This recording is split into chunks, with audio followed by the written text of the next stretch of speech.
All right, wonderful. Well, thank you very much for joining me, and thank you for allowing me to.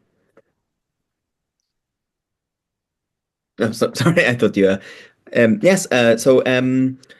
I thought the best place to begin talking today, in view of the message you sent me earlier, would be well, maybe you could recount. I think you might remember in your first email, you opened with something I thought was would be very much value to my audience about that perennialism can't be reduced to a political ideology.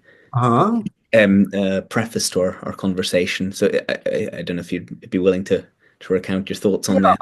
I can certainly talk about that. It's very interesting. I'm also in touch with someone else, and I guess I won't use his name because he didn't say I could, but he's asking exactly the same questions and making exactly the same observations that people, of course, in all parts of life, who wish to be active at all in the world are getting politicized, whether that's uh, legitimate or not. And people he knows from the traditionalist world, he said, I thought this was supposed to be a spiritual path to find God.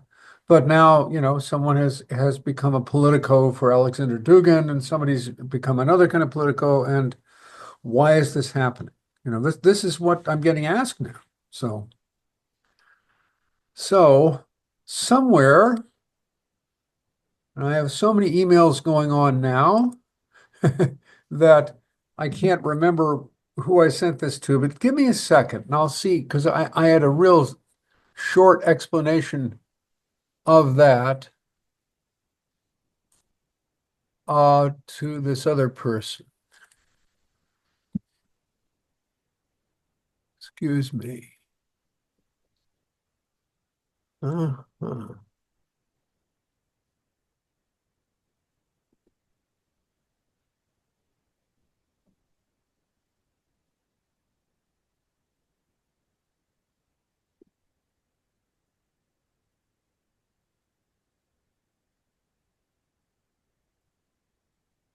If I can't find it real quick, I'll quit.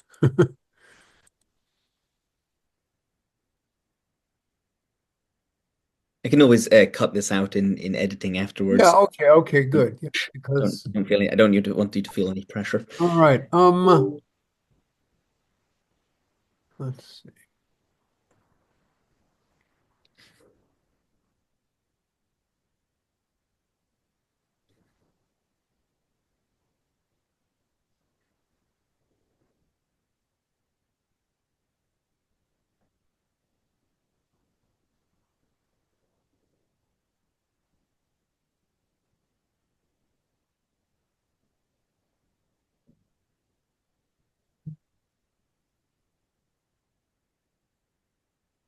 Yeah, here we go. Okay.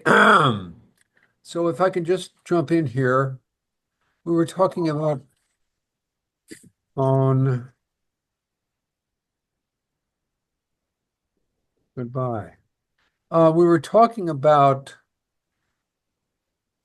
not just why everyone is getting politicized these days, unless they're hiding under their beds. There's two things you can do. You can hide under your bed, or you can hit the streets as a politico. And why is that happening to so many people? And particularly, why is that happening to people, um, you know, who have heretofore identified with being on the spiritual path, or who have been part of the traditionalist world, which initially was supposed to be a path of God realization, and now for a lot of people has turned into something else. So this is what I wrote to my other correspondent, which is this. It says 3 reasons why people divert the inherently spiritual goal of religion toward political ends. Okay, 1, protecting the socio-historical integrity of this or that religion as a temporal vehicle of the spiritual path gets out of hand, to the point where fighting to preserve or socially purify the path obscures the path itself. People forget that life is short, that only a certain unknown amount of time is given to us, and that it is our responsibility to return the moments of this time to the giver through constant remembrance of him.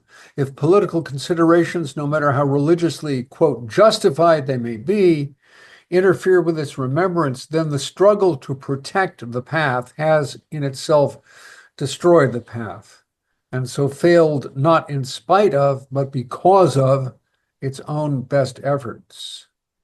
Number two, as a religion degenerates over the course of a manvantara, a long-term cycle of manifestation,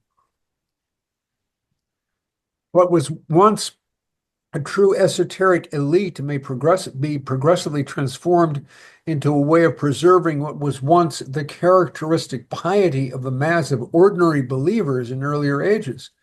As contemporary believers descend into worldliness, heterodoxy, and apostasy, Sufi orders, for example, become the equivalent of revolutionary cadres.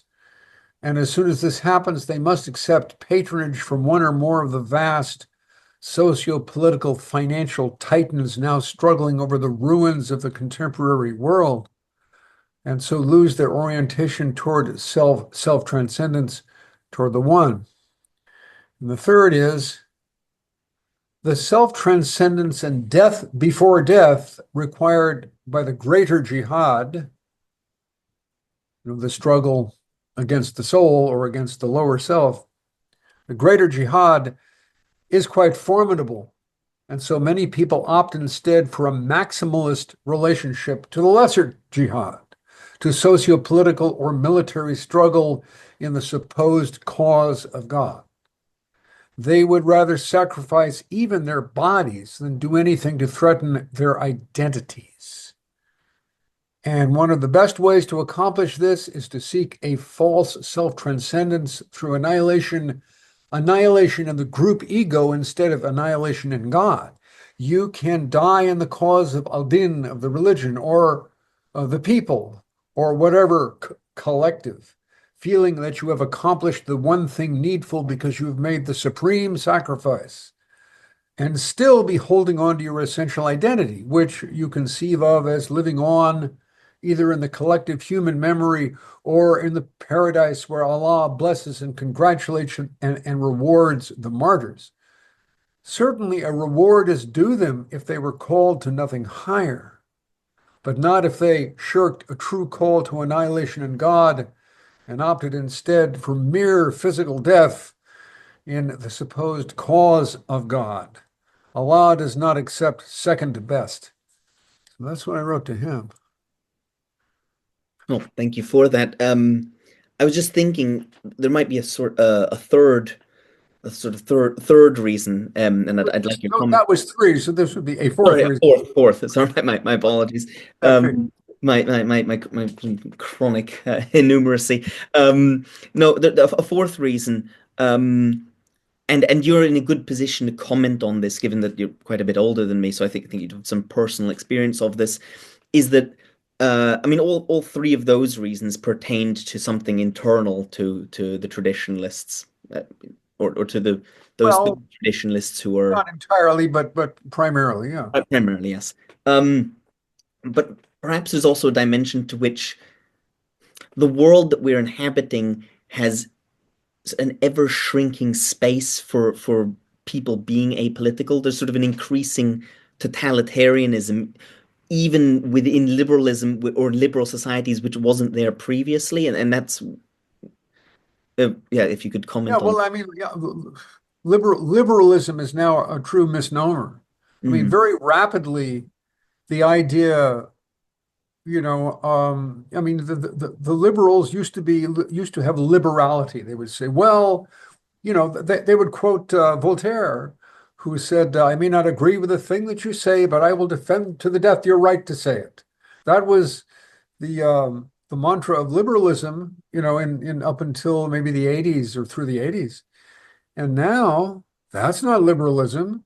There's some things, if you use that word, you will lose your job, mm, mm, because the liberals say, I will not defend your right to say something that is against, the what we have laid down as the only way to think. I mean, it flipped pretty rapidly from a liberal view of, because the idea was, we would support other voices and marginalized voices, and every voice has an equal right to speak, including the voice of an alcoholic madman or let us say robot. They all have the equal right to speak, and so this was a sort of an attempt to reach an absolute tolerance, an absolute permissiveness of all different opinions, which is not possible Mm, mm, because some things are inherently more important than others, and if we don't accept that, we can't live. So, but that was they tried to suppress that. Everything's on the same level. Everything has the equal right to speak, but that became impossible. And so, with dizzying swiftness, it flipped to being an inquisition against any dissenting voices. Very, very fast. And it happened so fast that some people may not even have noticed it yet, or it's so all pervasive. When there's a really all pervasive change, it's hard for you to notice it because you have nothing to compare it to. Didn't isn't every signpost you see everywhere is saying the same thing, and so you say, well, I guess nothing changed. Perhaps, as you say, I'm older than you, and I remember other signposts. I remembered other points of reference against which I can measure this change and say, that's not the way it used to be, so. which sort of that nicely segues into how I wanted to structure this conversation. And I'd rather like to think of it as a conversation than an interview, although obviously you're the primary subject here. Um, Who knows who's going to say what? Let's see what happens. So, but the way I wanted to structure it had kind of a three-part structure. I'd first like to talk about your early your your biography, as it were. I mean, I read the things you sent me, and I thought maybe you could summarize that your history in activism, and then sort of your complete retreat from activism, and how the Covenants Initiative brought you back in, which yeah, then a discussion of that, and then maybe the broader sure. Well, let's principles. see how fast I can tell that story. Well, we can start in the 60s, where I'm baby boom generation, and those of my generation who were in any way identified with counterculture, which was certainly not the whole generation or even the majority, but that was also the keynote to some degree, because that was you know, the big change. That was the new thing that was coming to us and from us in that time. And it just went without saying we would oppose the war in Vietnam. It may be because we had good, geopolitical or moral reasons, or it may simply be because there was a draft in those days. We didn't want to get drafted, though that was all mixed up. But of course, you opposed the war in Vietnam. So I was just a part of that, with other young people, I would I'd go to demonstration, and then I go to a rock concert, then I go to hear a guru talk. Then I go to, that was part of what was done, and part of the scene was the demonstrations against the war. And there was this little office in San Rafael called Vietnam Summer, which was, I guess that was 67 or so, probably 67. And it was like a 1 year student project, anti-war project, and it had little offices around the country, and we had our own office. And so I would just, hang out with other people there, and it was partly a social scene, partly a political scene, and I'd go around, and staple up flyers to the phone poles and drive people to demonstrations, and just, it didn't take a great deal of study, and it didn't take a great deal of struggle with oneself or commitment. It was just what was there, was what was there in the social air at the time. So if you had any identification with counterculture or hippiness at all, that's what you would do. There it was. So that wasn't much of a deep commitment. So then the next step, uh, I suppose, was the 80s. You get to the 80s, I mean, after the 60s, the 1970s were very introverted time. There was an explosion of expression through art, through, various forms of religion and spirituality, through politics, through psychedelic drugs, and a huge expansion of whatever was hidden in everybody's soul was, manifested for all to see in a very chaotic and explosive way. And after that, there was sort of a hangover. Say there was a hangover, and the 70s were the hangover to a certain degree. People became much more introverted and were more interested in things like psychology, Jungian psychology, at least in my social group, of the San Francisco poets. Jungian psychology was sort of the language, the philosophical language we spoke in, but it was very,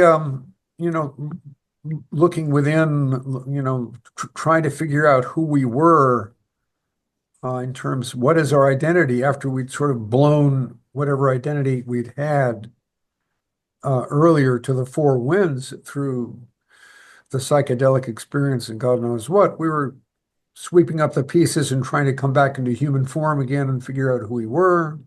It was a bit depressive and a bit introverted.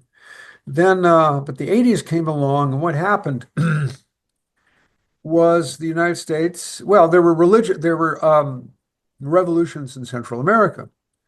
The major and first one was the Nicaraguan Revolution that established the Sandinista government. And you had other revolutions which were not as successful in Guatemala. And then you had, a big revolution which you didn't know which way it was going to go in El Salvador. So at that point, what was happening is that we in the peace movement, the peace movement sort of came together again. We had a background in the 60s peace movement, so the idea of the peace movement was still there. So people I knew and my wife and I were looking around for, well, how do we deal with the situation? And there were people in Marin County, California, who were basically of the left and of the churches. They were of the liberal churches. Um, what would you say? Well, the Quakers were certainly very peace oriented through the American Friends Service Committee. Um, and we were getting drawn into a sort of what is called a social gospel Protestantism, where the idea is, it's a liberal Protestantism which believes that Christianity has a social mission, and basically for peace and social justice and things like this. At the same time, out of Latin America and out of the Catholic Church was coming liberation theology, which was a strange and probably doomed attempt to somehow make a synthesis between, traditional Catholic Christian theology and Marxism, which you really can't do. Mm. Say that, Christ commanded corporal works of mercy, taking care of people's lives. And that was connected in Latin America with, basically Marxist attempt to uh, liberate the people from the kind of dictatorships which were oppressing them in Latin America, which were generally supported by the United States as an anti-communist thing. And so this happened. And so what we realized was we knew that the Salvadoran death squads were going around killing anybody who was working with the people, whether they were Salvadoran or from the outside. Three Maryknoll nuns were murdered. Archbishop Romero of El Salvador was murdered while saying mass at his own altar Mm. by death squads because they were speaking in the cause of the people. So, and we knew that these death squads were being trained and armed and funded by the United States, by the War College in this country. And we also saw that Salvadoran refugees were coming north to the United States. And we said to ourselves, well, we have a duty to help these people and support them because the reason they're here is because of what we're doing in El Salvador and other places with the death squads. We're driving them out of their country to our country, and so we have a responsibility to support them. So I became involved in something called the Sanctuary Movement for Central American Refugees, which was a movement in the churches. Uh, it was, the Catholics and the liberal Protestant churches got together and essentially, there was an old medieval uh, law or principle that if a condemned criminal, uh, could take refuge in a church, the civil authorities could not arrest him. I don't know how solidly that was followed, but that was the principle. Um, so the church could provide sanctuary um, to people who had fallen afoul of the civil authorities. And who knows that this may have been one way of recruiting for the monasteries. If you want to be safe from arrest, just stay here and pray for the rest of your life. You know, something I don't know. I don't exactly know how it worked out, There but was that's something there was yeah. something similar in China, in medieval China, where people would avoid the draft by becoming Buddhist monks Ah, because they weren't subject to the very thief. similar. So, yeah. No, yeah, yeah. Okay.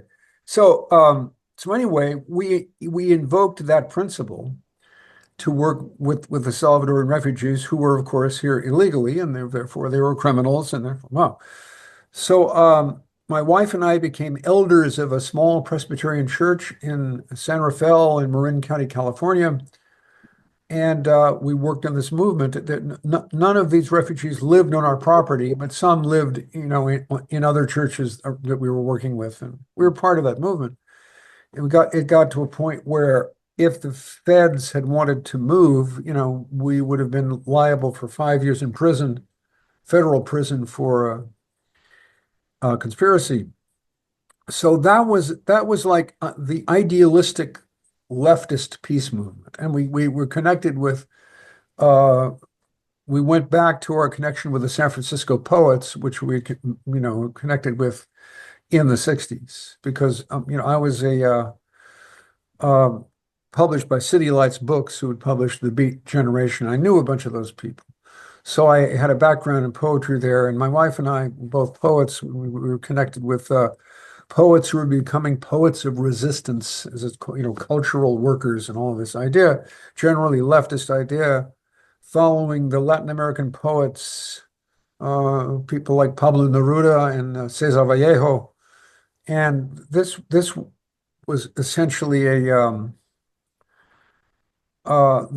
something like this had started earlier among the Beats in their interest in the poet Federico Garcia Lorca, the Spanish poet, who, this was back in the Spanish Civil War days, where anybody who was progressive or artistic at all would likely be, um, if not a communist, sympathetic to the communists and be for, that side in the Spanish Civil War against Franco, and then there was so this is the humanistic idealistic left. Um, and that left, of course, always just conveniently ignored that Mao and Stalin together between them might have murdered as many as 120 million people. Oh, well, that's just a little, anomaly, a little glitch in the road, because see, the left in those days was a real opposition, and the left actually had, I think, a positive function up to a point.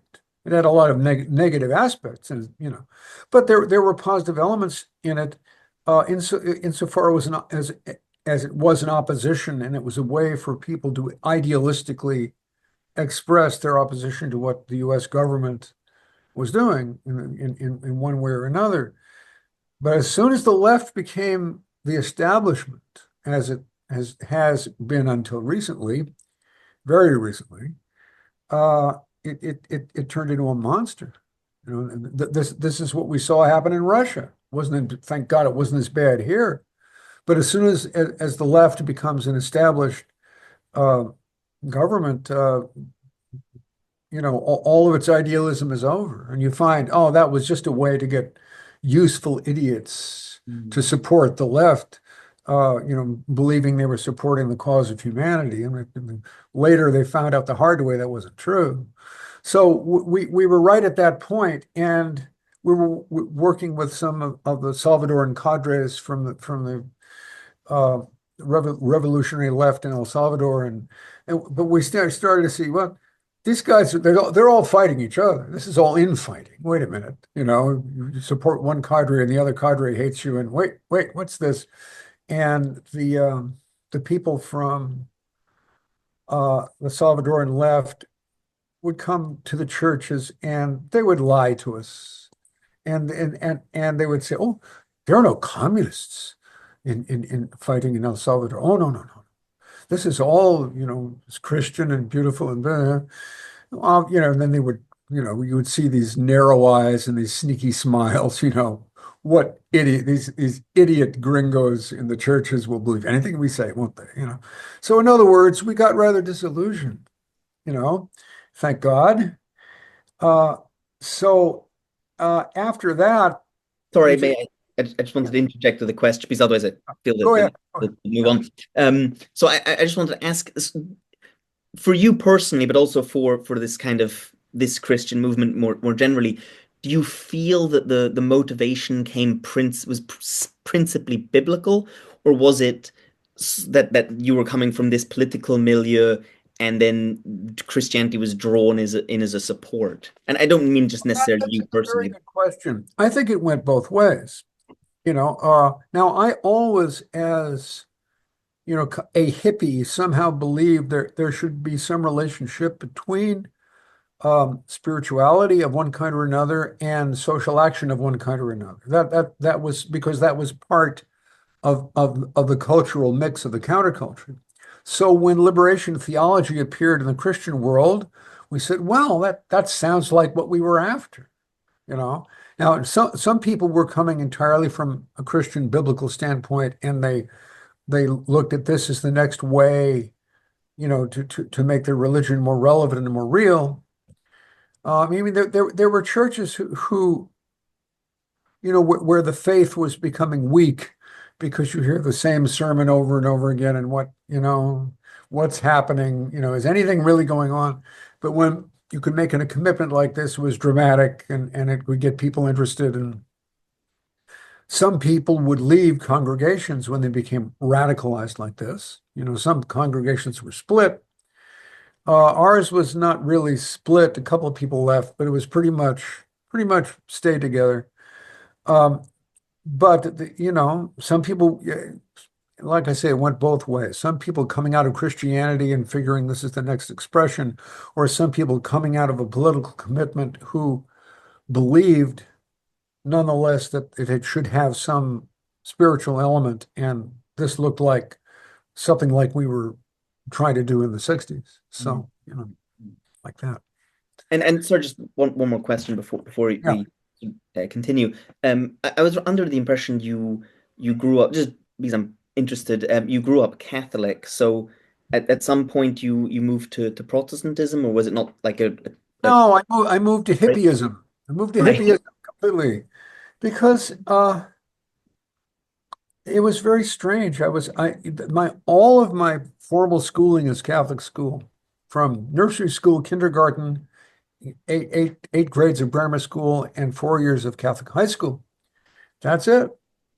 And it was a very funny thing because, I was at the age in high school. Well, you rebel against your parental authorities and against your religious authorities. You rebel against the Catholic Church. But I was also rebelling against the destruction of the Catholic Church, which was happening at the same time. And I couldn't tell the difference between those two things. Am I rebelling against the Catholic Church and going out and being a hippie spiritual warrior, peacenik, whatever I was supposed to be? Or was I rebelling against the horrible destruction of the church that was happening right before my eyes, which was appalling to me? But I didn't have any language to put it in because, you know, it took a long time to realize what the Second Vatican Council had done to the church. What was happening? We would go to mass at our high school, Marin Catholic High School, and suddenly, the mass was still in Latin. It was about to be in English, but it was still in Latin. But then there would be someone standing during the mass at the pulpit doing a running commentary on what the priest was doing. And we'd been worshiping like this for all of our lives. And suddenly someone's saying, well, now the priest is doing what is called the introit, and da da da da da. This is the consecration in which blah blah. And I said, what? It sounded like a tour guide at the pulpit during mass. It was very disconcerting and strange. And they were preparing the faithful to no longer be faithful. They were preparing the faithful for the mass to be in English, which is not the issue with traditional Catholics, English or Latin. That's not it. It's that the in some cases the basic words of the consecration of the Eucharist, which come from the Gospels, were changed as had never been done in 2,000 years. And also the rites of ordination were changed and of consecration of bishops, and the whole thing was called into question. And this was happening, but I only realized it later, quite a bit later, when my wife, well, when I met Rama Kumaraswamy, who was one of the major traditionalists, who was also a traditional Catholic, sedevacantist Catholic, believer that all the popes since Pius XII have been anti-popes, which you can make a good case for. And my wife finally, became a sedevacantist Catholic. And so that's when the whole analysis of what had happened to the Catholic Church, became conscious.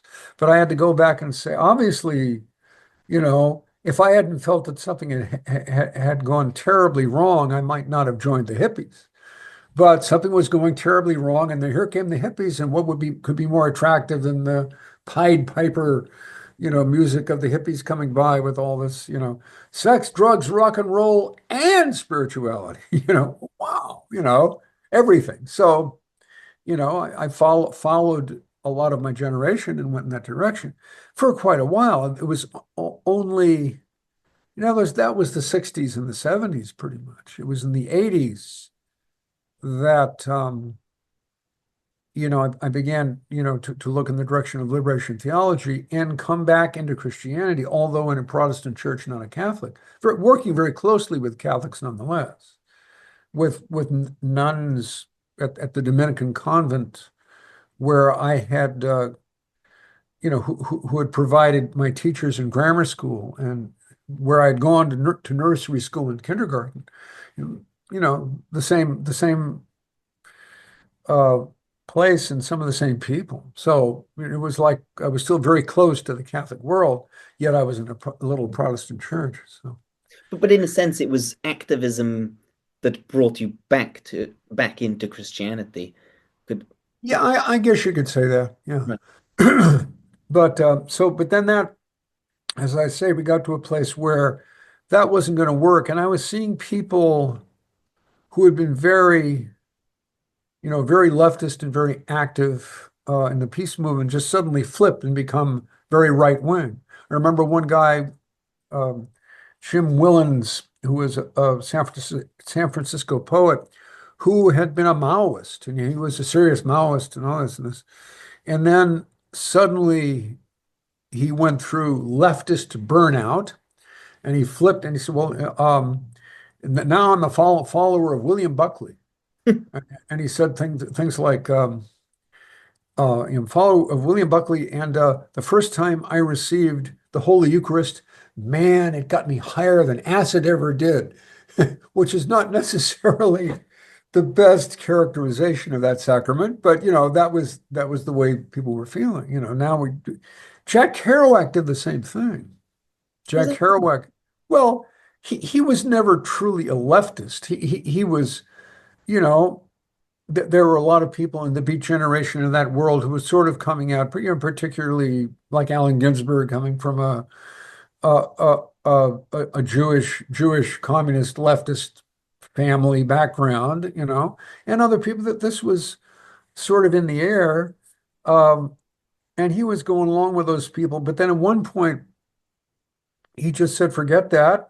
You know, there was a famous interview he did uh, with William Buckley. Actually, it was William Buckley, Jack Kerouac, and Ed Sanders. Ed Sanders was a more my generation, hippie generation, and he was, you know,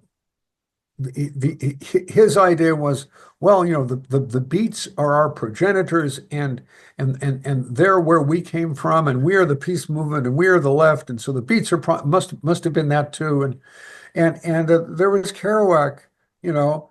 Sanders was very shocked when Kerouac didn't go along with his leftist thing, and uh, he Kerouac said to William Buckley, he said, I am a Catholic, and what I believe in is order, piety, and tenderness, Mm. which is very sweet. But, he was basically getting to be a serious alcoholic, or the consequences of his having been a serious alcoholic for a long time were coming due. He was living with his mother in Florida, and that's where he finally drank himself to death. But, so anyway, coming out of the left, couldn't do the left anymore. So I said, well, I don't want to I don't want to suddenly flip and say I'm following William Buckley. I don't want to do that. That's another similar problem, and I could burn out on that too in 10 years, So I'm going to do something different. So for a couple of years, my wife and I went into the New Age peace movement, which I call the psychic peace movement, which had to do a lot of applying spiritual energy and international peace prayer days, which I helped organize, things like this if you can't change the world through, hardball rail politic and military action, you can change it through the power of the spirit and the power of prayer, which this wasn't real either. Mm. But I learned an awful lot about a lot of things, quite a few of them negative, during those 2 years. And then after that, my wife Jenny found the books of Richard Schuon in bookstores, and suddenly we found ourselves being drawn into the traditionalist world, which was interesting because first it was apolitical and we needed something purely spiritual at that point. It was apolitical at that point, or as far as anyone knew. Um, and um, what else was I going to say? It was apolitical, but also it had a uh, a complete comprehensive view of reality that seemed to cover everything in some way. I mean, there's nothing that you would encounter in your world of experience or in history or in what's happening in society that did not have some analysis that would cover it, at least to some degree, from a traditionalist standpoint. So I said, well, here we have a comprehensive view. The last time I had a comprehensive view of everything was as a pre-Vatican II Catholic, where, the the the uh, the theology and the social theory that grew out of theology was completely integrated and comprehensive. You say this answers all the questions, except it didn't, but it looked like it did for a while, and then I found that again with the traditionalists. So, but and then the traditionalists, uh, who knows? They got more politicized too. Some of them. Mm. Um, uh, Actually, we began to find that they had certain geopolitical tentacles that were going in directions we'd never suspected in the Muslim world and elsewhere, you know. So this isn't what we signed up for. What's this? You know, suddenly I'm on what side of what war? Wait a minute, you know. Um, so at this point, is when I started to just pull back a bit from the traditionalists, not rejecting them, not throwing them over, just saying, well, I've graduated from a traditionalist school. I learned that lesson. It was probably one of the most influential lessons of my whole life, that whole viewpoint. But, you know, I can't go along with everything that's being done in the name of traditionalism. So, And and also just to orient us chronologically, this would be the late 80s, early 90s. well, 1988 was when I joined the Nimatulahi Sufi order, which is one of the more or less, at that point, traditional Sufi orders that was on Dr. Sayyid Hussein Nasr's list of traditional Sufi orders active in the West. There it was. They had a branch in San Francisco. My wife and I connected with it. Uh, she didn't get along too well with them. And so in a couple of years, she moved on to where she was actually initiated into Schuon's Mariamia Tarika under Sayyid Hussein Nasr. She never met Fritjof Schuon, but she was, initiated by Nasr. Then she was attracted, and we were attracted to Eastern Orthodox Christianity in the Bay Area. Even though I remained with my Namatalai Sufi order, I was following her through the Eastern Orthodox world, which is very powerful and interesting experience. And she basically understood somehow that if she were to ask Dr. Nasr if she could um, convert to Eastern Orthodoxy, he would say no, because from a Muslim standpoint, that's apostasy, right? You can't do that. So she asked Schuon instead. She wrote him a letter. Can I, and he says, I feel like drawn to Eastern Orthodoxy. Can I do it? Certainly, he said. So Nasser, couldn't complain about that because Schuon was his superior in the whole idea of what would make Sayyid Hussein Nasr a Sufi teacher at all. That was his sheikh, and his sheikh said, fine. He also had Christian students. He had Catholic students who were managed up to a point by Rama Kumar Swami. He had Eastern Orthodox students who were managed by Professor James Cutzinger.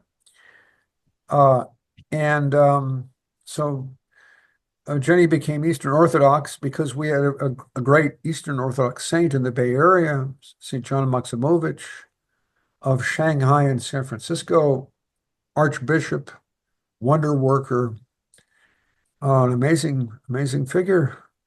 His coffin remains in the Cathedral of the Blessed Virgin, Joy of All Who Sorrow on Geary Street in San Francisco.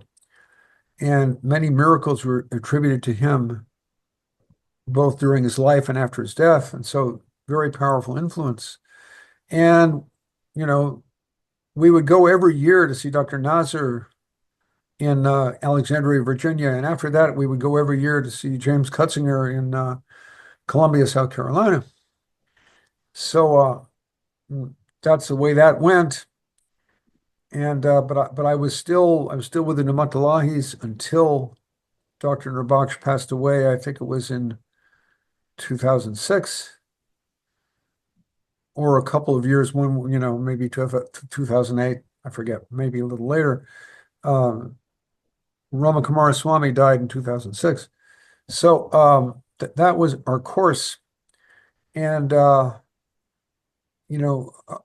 couple of years after Dr. Nurbaksh passed away, I found or was shown a lesser known silsila or lineage of the Alawiya Tariqa, which is the Tariqa that Fritjof Schuon had been initiated into, springing from the great Sufi saint Sheikh Ahmed al-Alawi. Martin Lings wrote the book Sufi Saint of the 20th Century about him. So I joined them, and that's where I am now, except due to various scandals and weirdnesses, we no longer have a sheikh at this point, but we're still meeting. So, that's religion in the Kali Yuga, you know, difficult, difficult to find something stable, difficult to find something that hasn't been damaged by the darkness of the world. Although But it, sorry, yeah, well, go ahead. no, speaking personally, it brings me some comfort in that regard, knowing the phase of history that we're in, because I mean, then, you can't be disappointed, but you can always be pleasantly surprised when you meet a teacher who isn't or is less touched by Yes, the. pleasantly surprised. Exactly. Yeah. Yeah.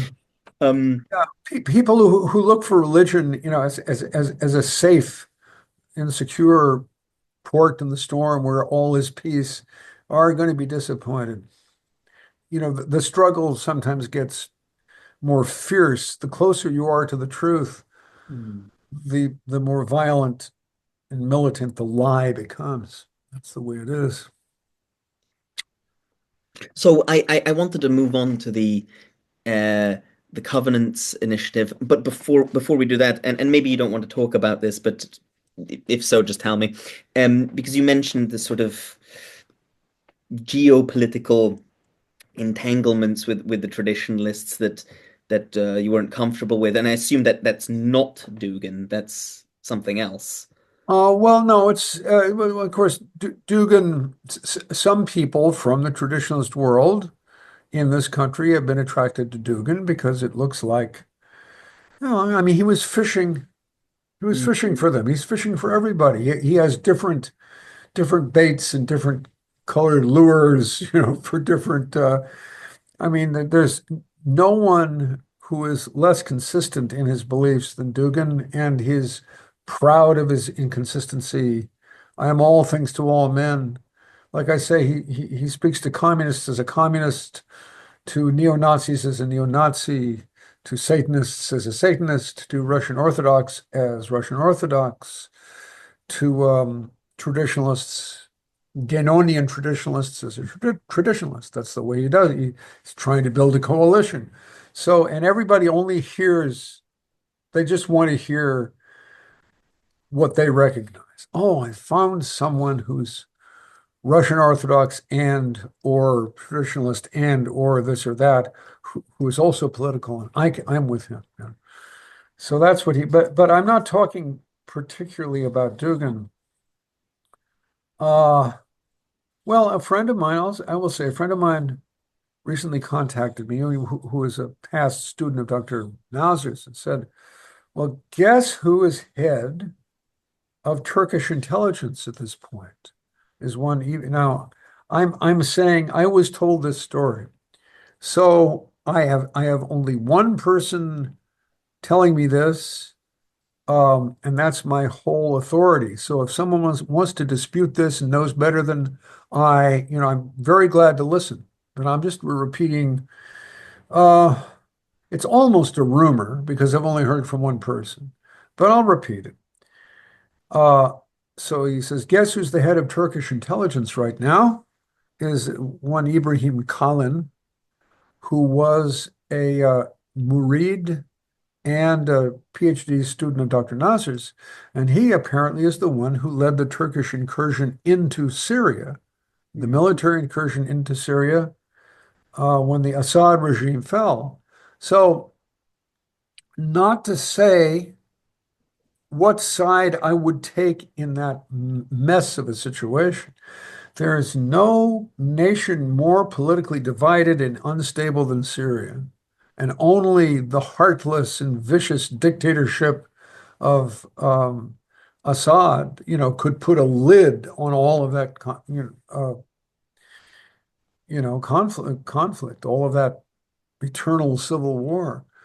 So the lid was taken off, and all of the armed cadres from whatever direction, supported by whatever outside nation or force, all hit the streets at the same time, and it is and is going to be a royal mess. So Mm. I can't say, um,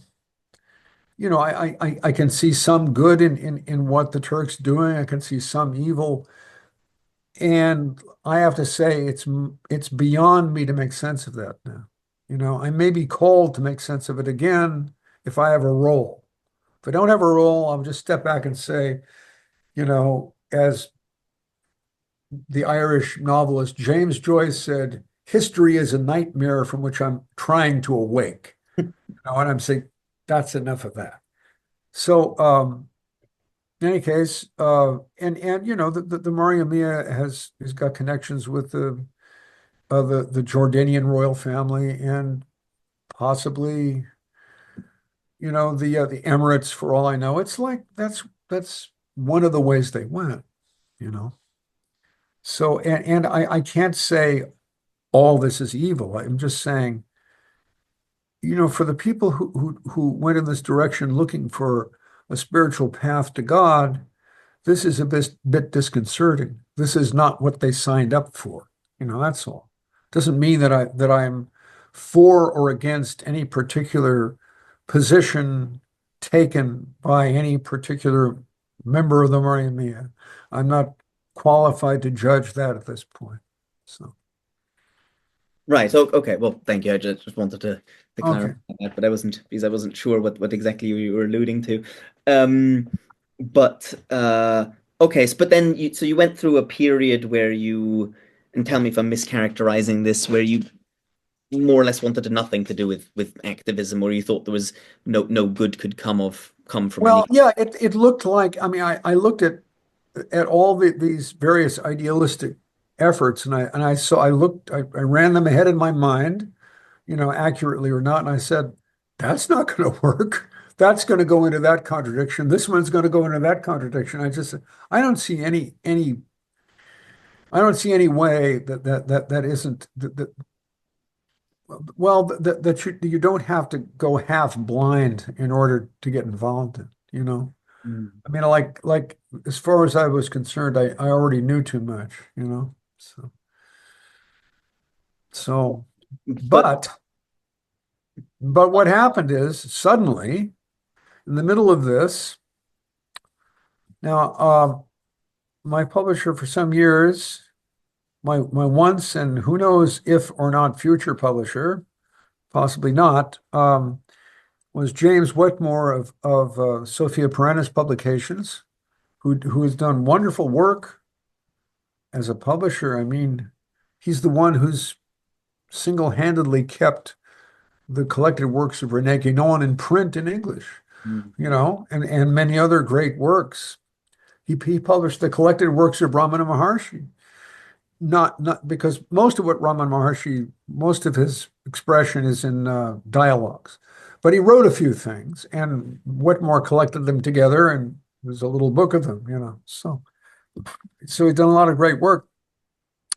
But he said, "Well, take a look at this manuscript somebody sent me. Do you think this is worth publishing?" Because he would do this a lot. He would ask my opinion. So I looked at this and I saw that this man named Dr. John Andrew Morrow, whoever he was bringing forth his retranslation of an analysis of the covenants of the Prophet Muhammad with the Christians of the world. And I was starting to look into this and I'm saying, wait a minute. ISIS has now appeared on the scene and is massacring Christians right and left, and actually more Muslims than Christians, we almost have to remember. But look at this, but here apparently the Prophet Muhammad is saying that anyone who does what they are doing will earn the curse of Allah and His Prophet. That every Muslim until the end of time is sworn to defend the Christians from any such depredations, and swears, not to put them under oppression, not to put them under onerous taxation, not to damage their buildings. If a Christian church falls into disrepair, it would be a pious act of the Muslims to help the Christians rebuild their church. A Muslim is not supposed to create problems for his Christian wife if she wants to go to mass, to divine liturgy, and and take spiritual direction from a Christian elder. He says, don't create problems for her. Let her do it. This is her religion. I said, what? This is coming from the Prophet Muhammad, and so I got back uh, to James Wetmore and his partner in Angelico Press, which he was still partnered with, John Reese, and I said, "You guys got to publish this thing. This is there's no book that could be more relevant right now than this." Mm-hmm. Wow. And um, and Dr. Morrow himself was a little, I mean, at that point he was a bit demoralized because he was a wonderful scholar, very interesting guy. He's a Métis, which he's from Quebec in Canada, which is a someone who identifies with both Native American and European ancestry. Métis, is like um, a mixture. It basically means half breed in French. But um, so it's very interesting. He became a Muslim as a teenager. He was also involved in solidarity with the revolutions of Central America. He was younger than me, but he was bopping around in Guatemala because he's half or more Native American, and this is where the Indians were getting massacred. Mm. Many of the Quiche Maya were being massacred, many villages burned, and waves of refugees coming out of this horrible situation. So he was drawn into that. I don't know what he did about it, but he was certainly there, and so we had a similar background, you know, but we both come to some other position, and he converted to Islam, and but he wasn't quite sure that what he was presenting was even his own book, because he thought, well, I'm just retranslating some text I found in some other book and providing some commentary. And I said, wait a minute, man, this is your book. Mm-hmm. You know, flesh it out. This is amazing. You got to go for it. Make this yours, because this is what we need now. And so he did. And I really had to knock myself out to convince my publishers that this had to be published now.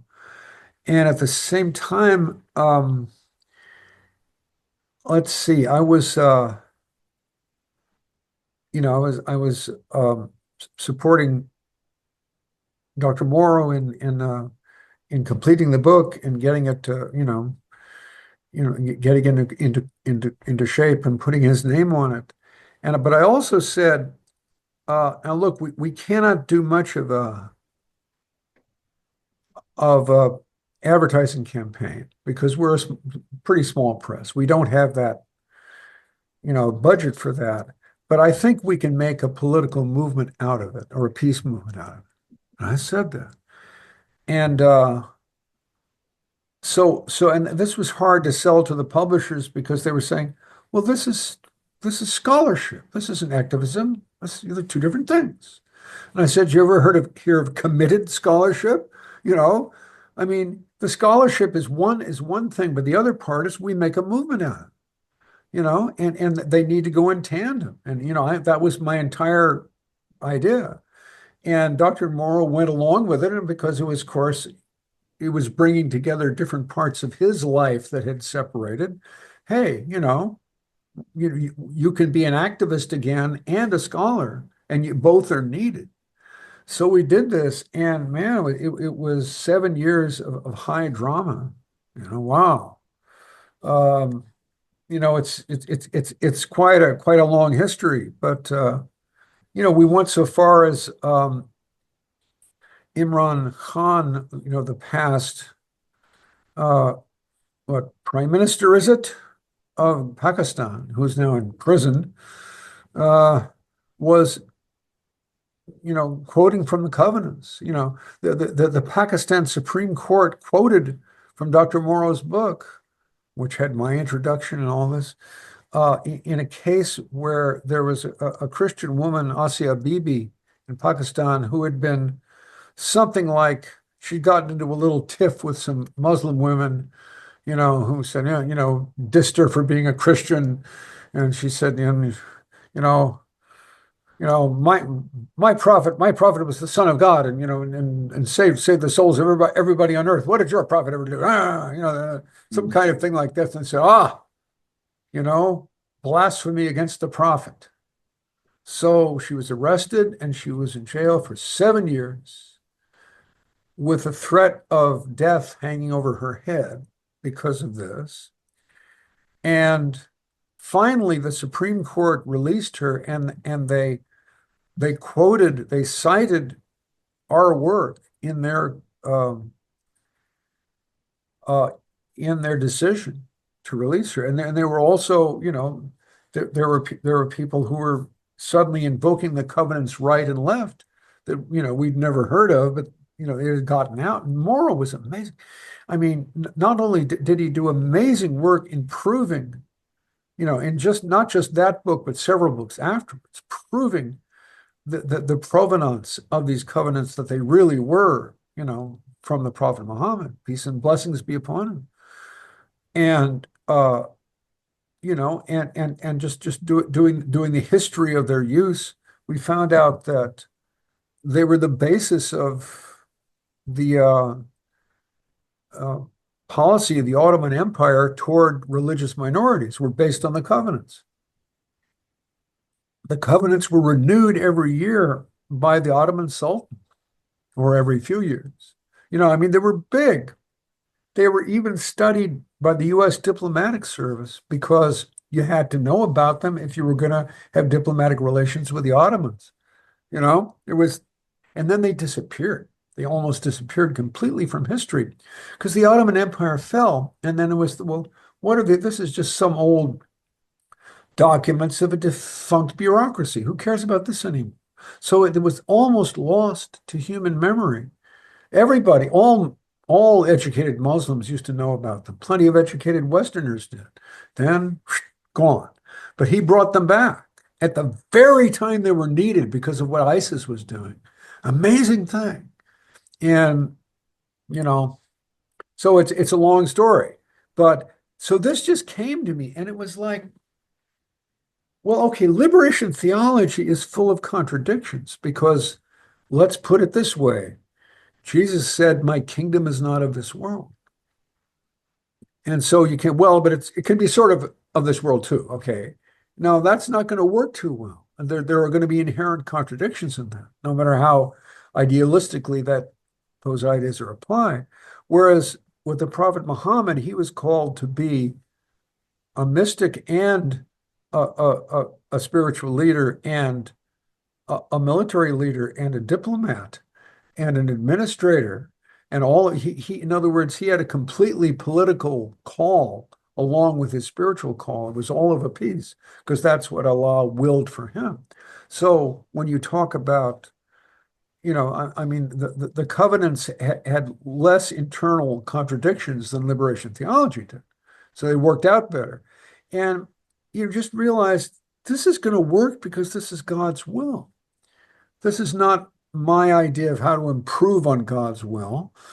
This is something that was incomplete in the prophet's time. Uh, Basically, his political entity at Medina, was based upon the Constitution of Medina and upon the covenants. The covenants were given to different Christian and also Zoroastrian Jewish groups, mostly Christian groups, in uh, in the prophet's area. Um, what you had is on the marches, on the outer margins of the Byzantine Empire, you had little Christian communities, which were sprinkled around the Mideast. some of which were considered heretical by the Greek Orthodox in Byzantium, all of which were probably taxed more than they liked by the Byzantine Empire. And you'd have a little place, there'd be a monastery, and then around the monastery would collect a community of Christians. And so you'd have this little city state, which was based on in a monastery where the abbot of the monastery was like the mayor of the town, and there are these little places. And as the Muslims were expanding, they went to these people and they made covenants with them. And I was saying, well, we're beginning to expand, but so we may, come into your area the next time as an army, but so make a deal with us. We will give you our protection. We don't want our people to hurt you, and we don't want you, to ally with the Byzantines against us. So let's make a deal. So they made these covenants with the various monasteries, and the monasteries would just hide these away. When the Byzantine inspector general or whatever he was came by, they didn't bring these out. They just said that later we may need this in the future. We're not going to show this to the Byzantines. We want to preserve our integrity and our independence as far as we can. So and then, but when the Muslims got there, that's when they brought them out. Whoa, whoa, whoa! The Prophet said, "You're not to hurt us," and they said, "Oh, okay, you're all right." This is a very just looking geopolitically. It was a very smart way for the Muslims to begin to expand their authority diplomatically before their military presence became known. It was a very interesting history. So that's what they were like. The first one was given to the monastery of St. Catherine's in the Sinai. And this is very interesting because there's strangely enough, there's very little record of the covenants in the official Sirah or the biography of the prophet. Yet the story of the covenants is told among the monks of St. Catherine's and also the Bedouins of the area. And then later, the covenants become a real historical thing where you can find a paper trail of different copies of them. So, they're definitely part of Islam for quite a while. But the story, the legend, we call it a legend, and some legends are absolutely true, and some are just true in the ultimate symbolic sense.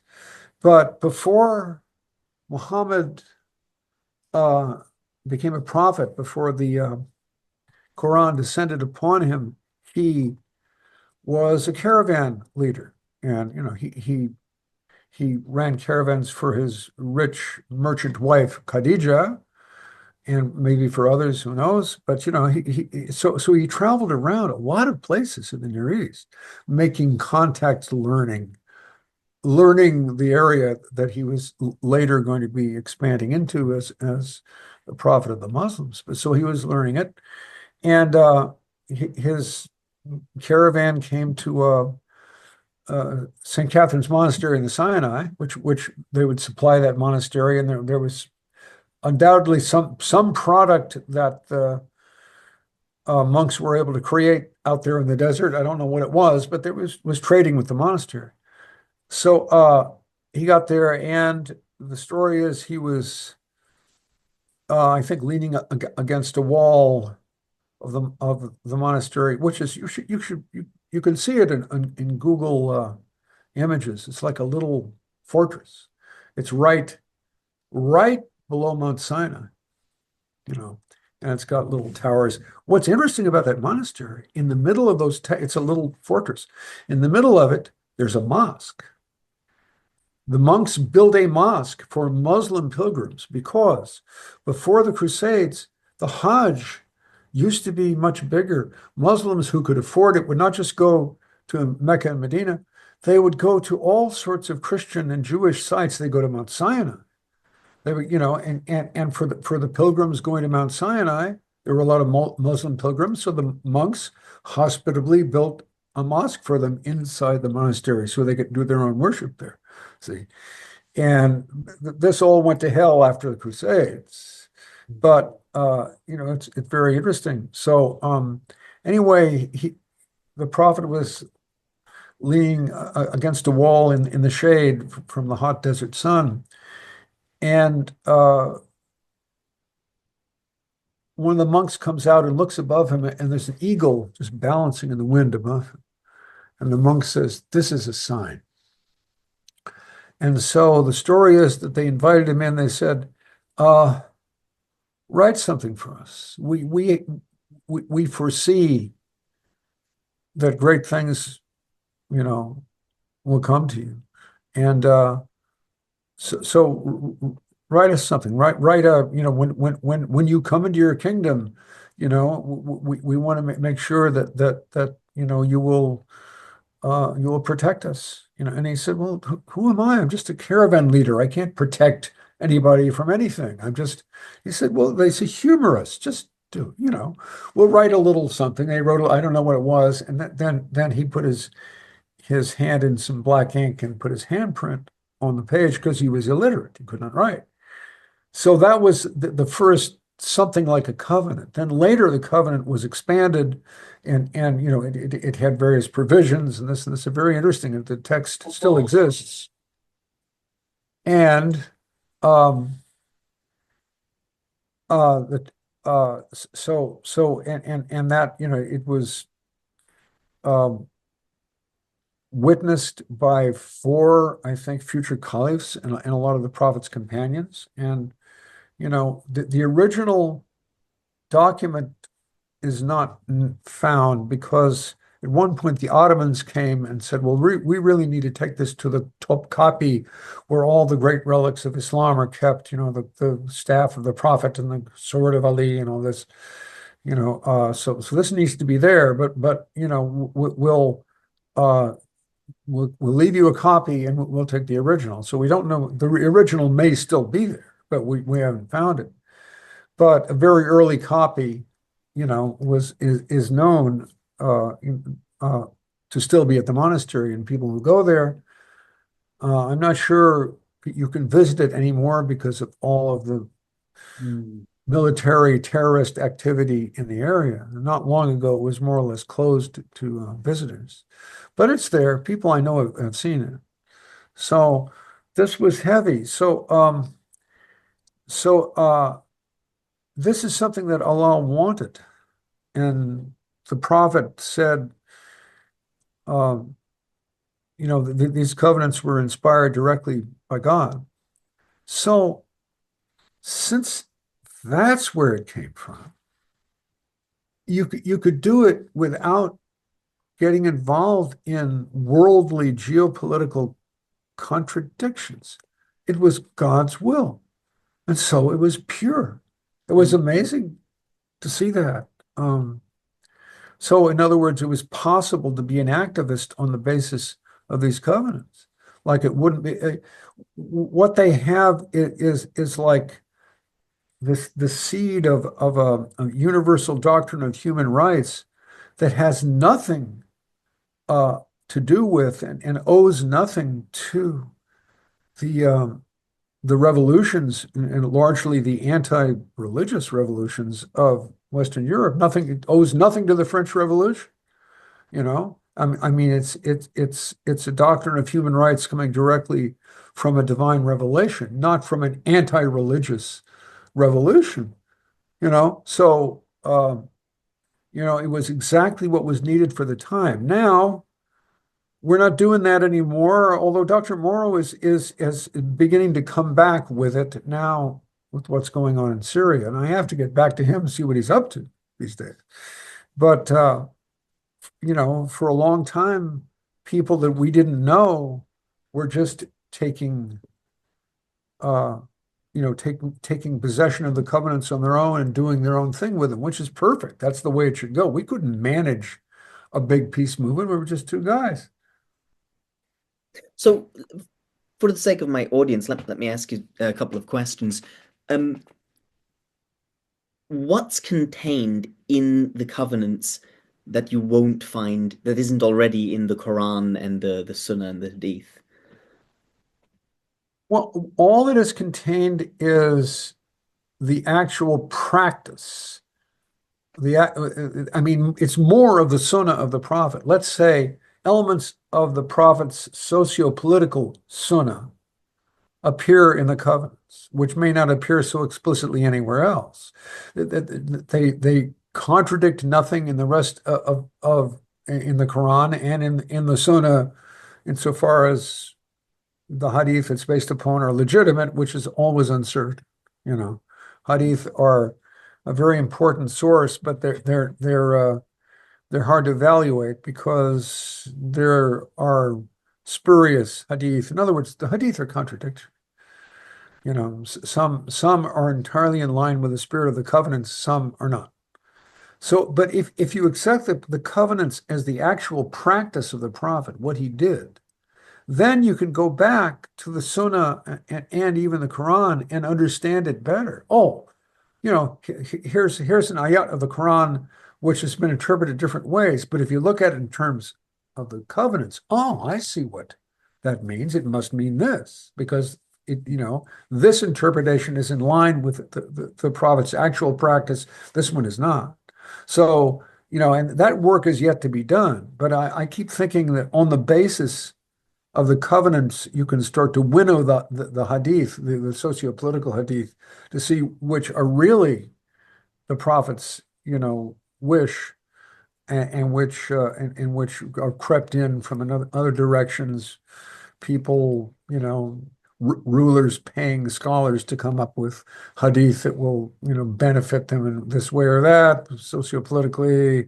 There's so much of that, and since there was no way to disentangle it, um, the hadith were simply based upon sort of forensic evidence. Who is the most trustworthy person, to transmit this, or how many different people have transmitted the same thing, and that's as far as an analysis of the hadith was able to go, was with those criteria. Whereas if you have a clearer picture of the prophet's actual practice, then you can go a little deeper.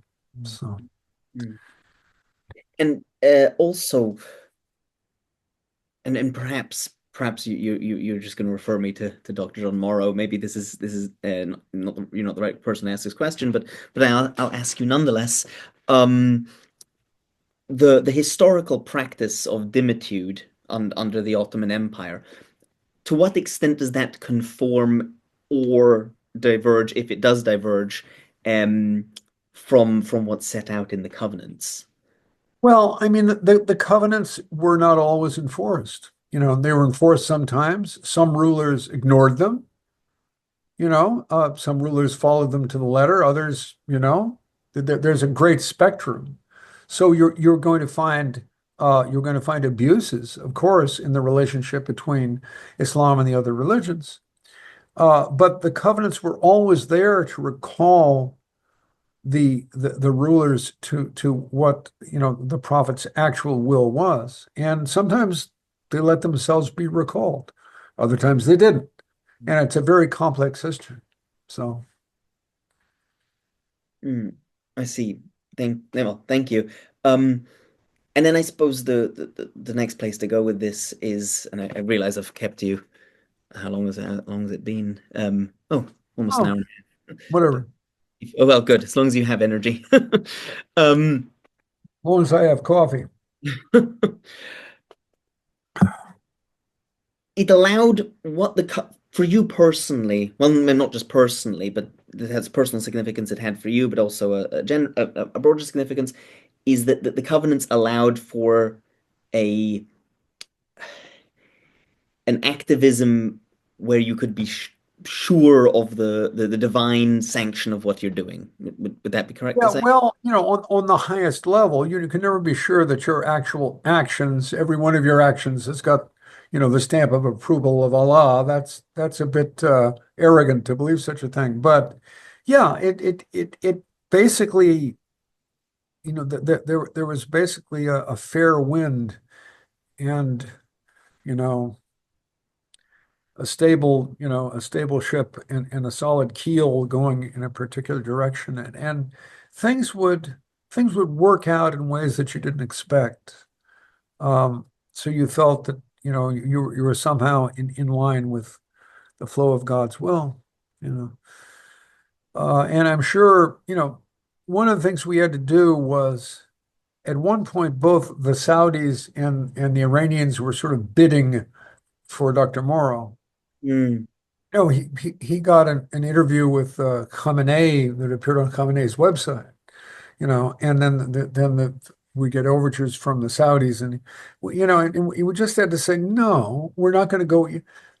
That's maybe a little influence of mine because when I first met Dr. Morrow, he was more Shia than not, and I said, well, but let's not just make this a Shia thing, because then, it'll be a Shia thing, and the rest of Islam will say, oh, that's just the Iranians. And we have to maintain our independence here and look at Islam in a wider angle. And he went with that. He saw how that was entirely correct. But I have to emphasize that this whole thing was based upon his work. And I mean, he's the one, not only did he do the immense scholarship that went on with several books, but he's the one that got around the world. I mean, soon after the Covenants book appeared, he connected with the group Radical Middle Way and actually the Canadian government, and they sponsored a tour of Europe. And he was speaking suddenly, in Brussels, in The Hague, in Paris, in in the UK. He spoke at Oxford and Cambridge. He spoke at the House of Lords. It was amazing. Just happened, um, and then later he went to this big interfaith gathering in Iraq, of all places, under great stress. And he did amazing legwork and scholarly work. And what I did is sort of sit back and see once in a while, I saw the big picture a little better than him for a moment. mm. But as soon as I said, "Hey, look, this is the way. Look at the potential of this," and he said, "Ah, you're right." And then he totally manifested it and did much better than I ever could. So 90% of the effort and work, for the covenants were and are his. But I was just a little catalyst that got things moving from time to time. So So I think that brings us to the last thing I want to discuss with you, which is and let me give this a little bit of a preface. Um, in in what I'm doing with my own project, one of the big questions is how much room is there for any kind of legitimate, actual, active involvement in politics? When I talk about politics, it's principally metapolitical, right? Rather than sort of involved in activism or power politics. Um, and I've erred on the side of it's better to assume that there is no space whatsoever for active involvement in politics. And what you've brought up is this concept of what you'd call it sacred activism, that there is some space for legitimate activism even at this late stage in the Kali Yuga. So well, speak about I, that. I never, as for me, I don't know if it will ever happen for me again. You Mm, know, it has to do with a call. And and you can only hear a call if you're very deeply uh, dedicated to following the will of God and listening for His will in a way that listening for something that you haven't heard before and that you may not expect. Um, and it takes an intensive commitment to the spiritual path to be in that position. And then a call might come, or it might never come. Uh, Whereas if you're going to talk about what political theory can be drawn from perennialism insofar as it is an ism, and we can talk about it as a a kind of ideology, that's a lot less certain. Um, what comes from traditionalism slash perennialism in terms of sociopolitics is a critique of the world, a critique of the world and the way the world is going and the way the world must go. And you can look at Guénon's wonderful book, The Reign of Quantity and the Signs of the Times, and say, well, this is the dialectic of the degeneration of the manvantara of this historical cycle leading to the advent of Antichrist and leading ultimately to, the coming of the hour and the day of judgment and, with the next golden age behind it. But whether that's a historical golden age or something in the next world, it's not for us to say. But, I think traditionalism can give a great critique of the world.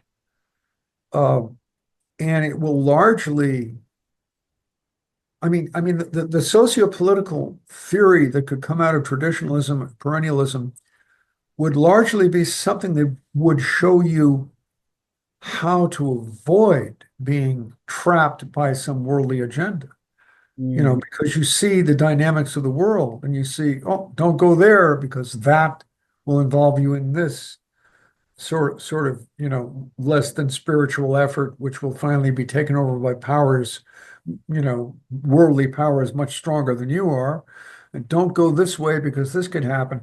I almost go back to, and this is something that sort of came to me when I was involved in liberation theology. I'm saying, looking at Jesus, Jesus was very savvy sociopolitically. He knew what was going on in his, in his human, in his humanity. He was, a very wise and canny individual.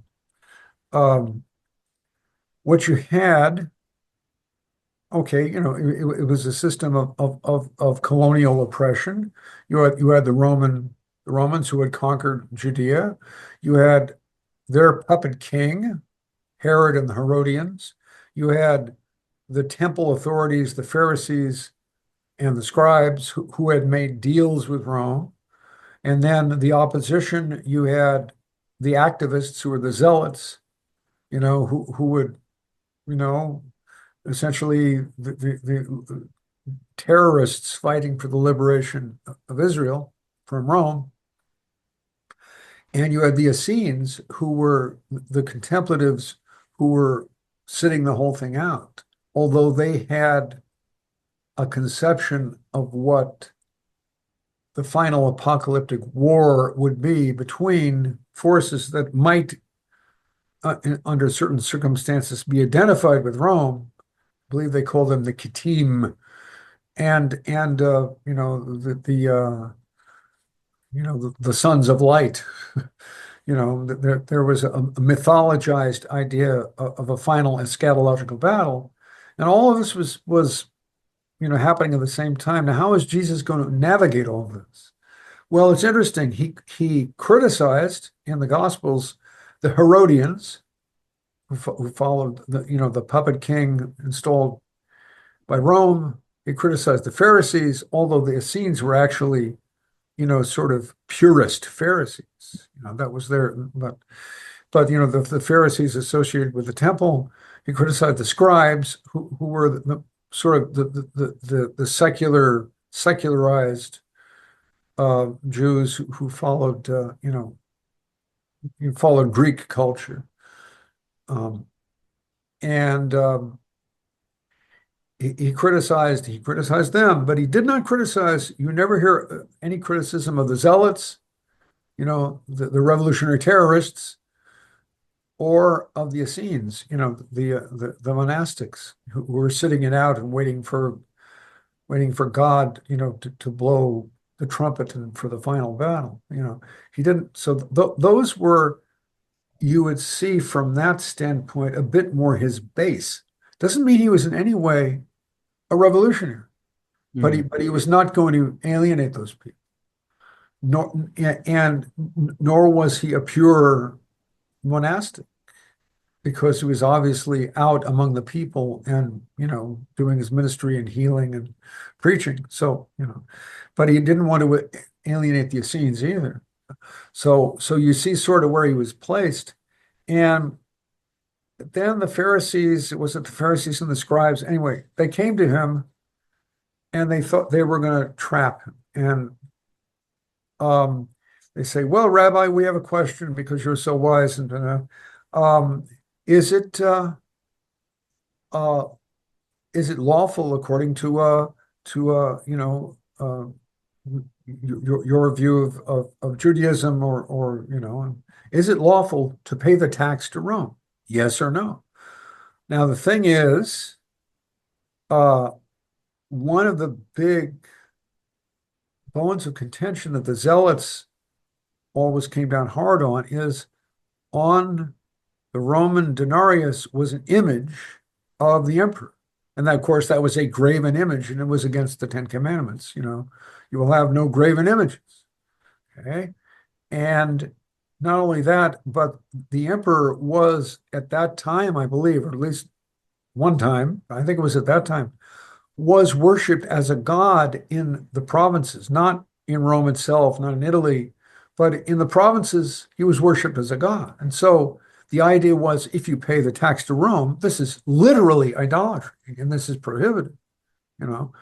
Um, so so so Jesus said, "Well, who's got a denarius? I don't have one.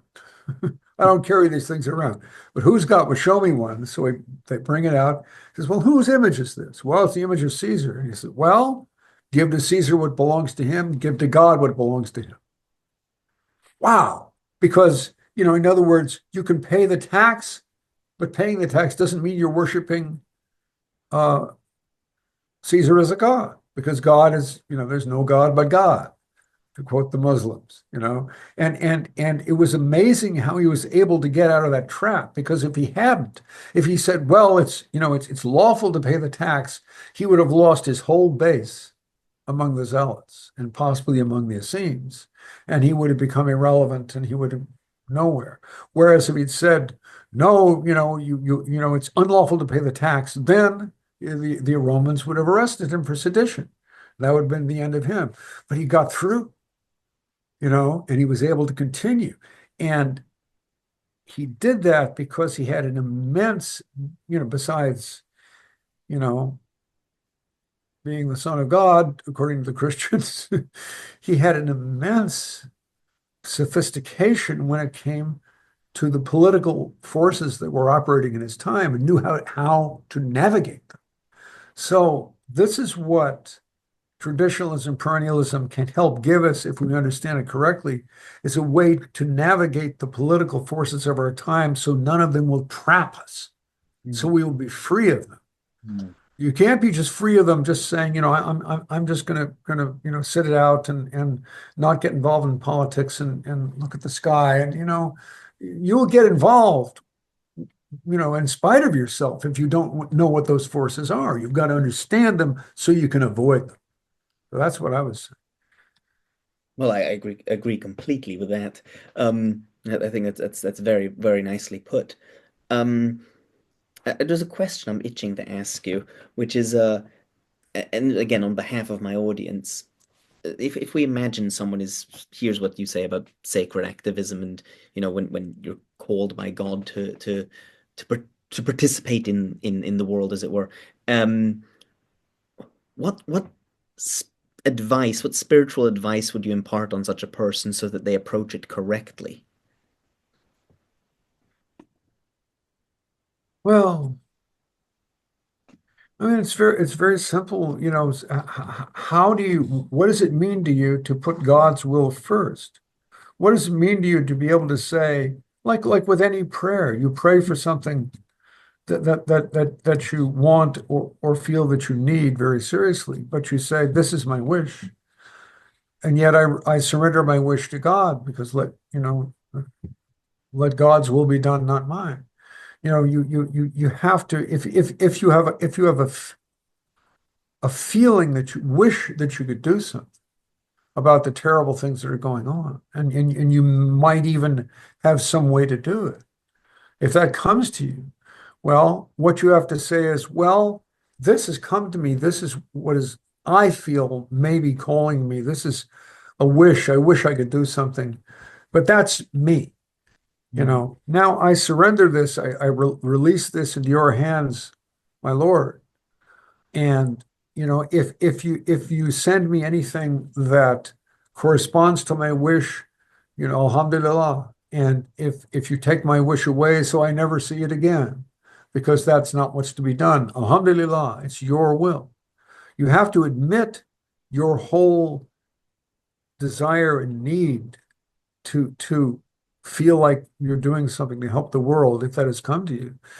But don't own it. Don't identify with it. Don't claim it. Give it away. Give it away totally to God. And if he wants you to do something about it, he'll give it back to you, either in the form that you conceived or in a totally different form that you never even imagined. But that's the way with any petitionary prayer.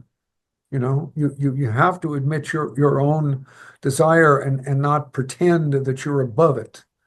If that's what you want, if that's what you need, that's what you ask for.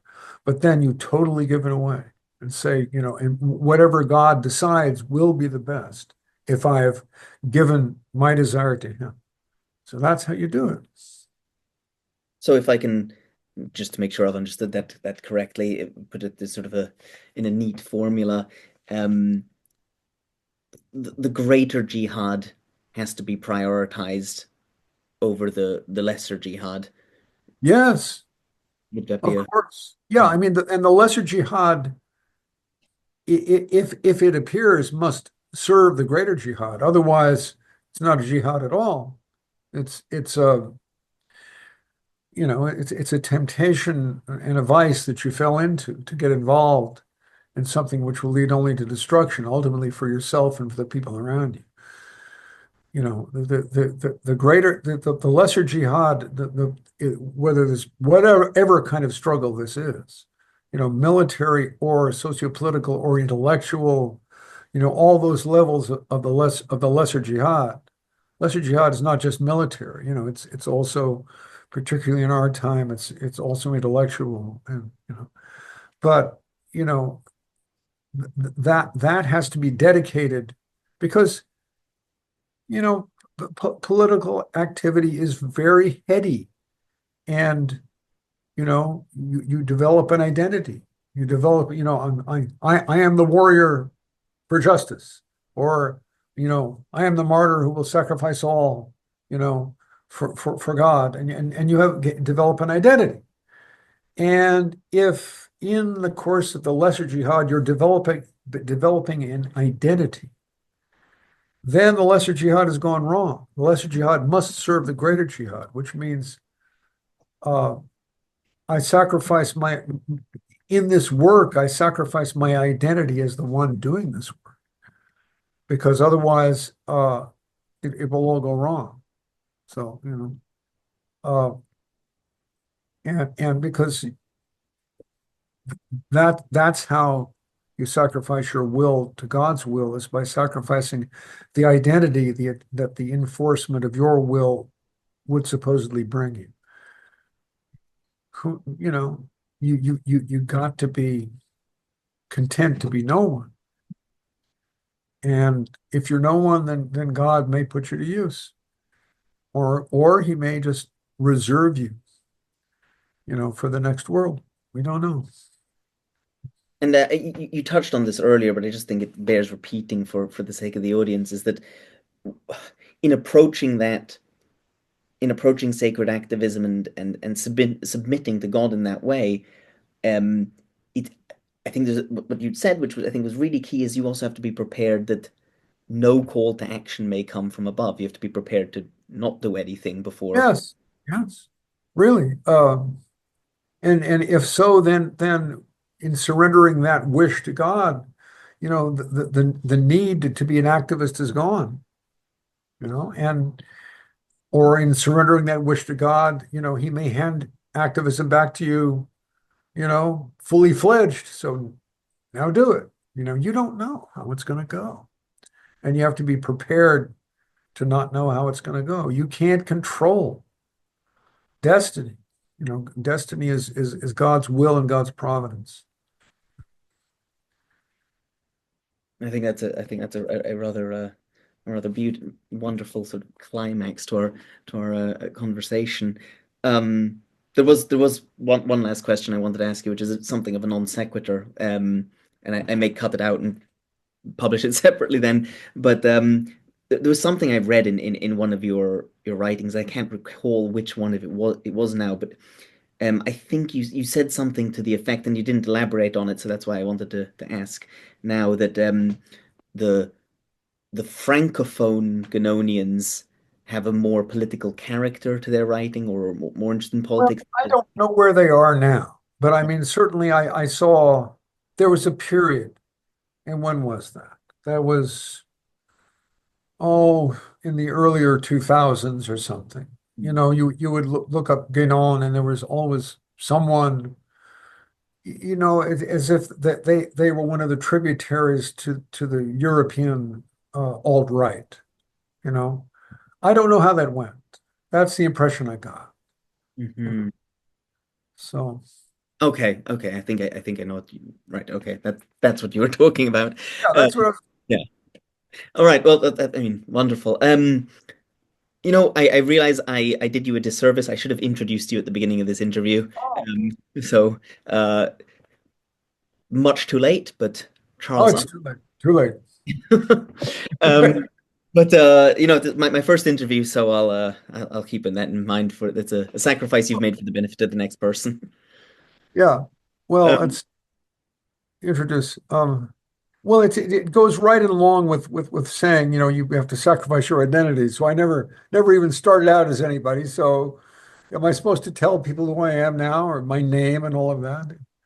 Well, one little bit of self-promotion, which I will insist that you do, is Okay, please.